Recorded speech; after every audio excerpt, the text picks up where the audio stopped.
Hello everyone, good morning. তো দেখো, সকাল সকাল ঘুম থেকে উঠেই আমার প্রথম কাজ হলো মোটর চালু করা। তো এখানে কলিং বেল সিস্টেম আছে। তো তারপর বাবুকে ঘুম থেকে উঠিয়ে খাইয়ে দিয়েছি, ও খেলা করছে। তো তারপর আমি আমার কাজ বাজগুলো সেরে নেব। ও যখন চুপচাপ বসে খেলে তখনই আমি চেষ্টা করি তাড়াতাড়ি করে কাজগুলো করে নেওয়ার। ও পাশের রুমে আছে, আমি এই ঘরের বিছানাটা গুছিয়ে নিচ্ছি।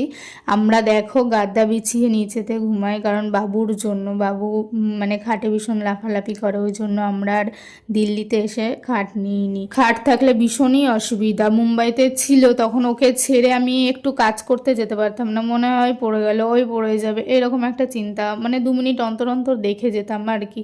আর এইখানে তবুও নিচেতে ও ওর মতো খেলে, আমি আমার মতো কাজ বাজে রান্না বান্না, কোনো চিন্তা থাকে না।